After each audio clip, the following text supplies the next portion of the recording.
Excuse me, আপনার নামটা যেন কি বললেন? জি, সাফায়েত আহমেদ। আমার তো এখন ডিউটি টাইম, আপনাকে একটু বসতে হবে, কোনো সমস্যা নেই তো? একদম সমস্যা নেই, আমি বসছি। টি, কফি?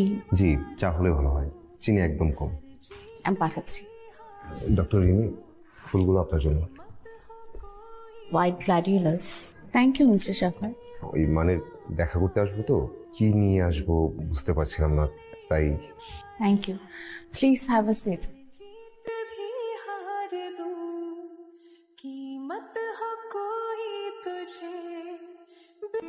আপনি এখনো আছেন?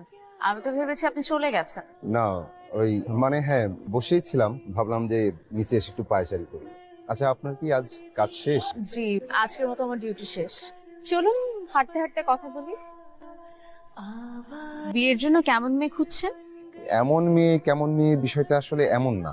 আমি একজন মানুষ খুঁজছি যে আমার পাশে থাকবে, আমিও তার পাশে পাশে থাকবো। এখন পর্যন্ত কতজন মেয়েকে দেখেছেন? একজন, কিন্তু আমাকে ওনার পছন্দ হয়নি। কেন পছন্দ করেনি? আমি নাকি দেখতে হাবাগোবা টাইপ, ওনার চালাক ছেলে পছন্দ।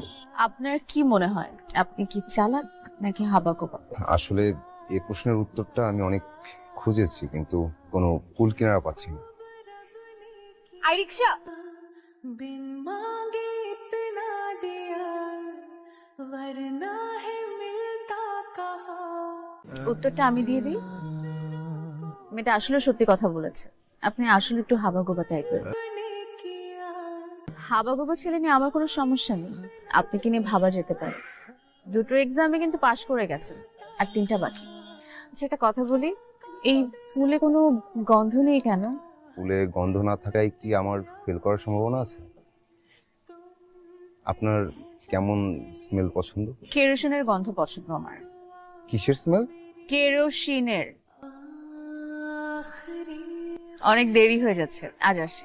মামা চলেন। রিমি, মা বলো, শুনছি।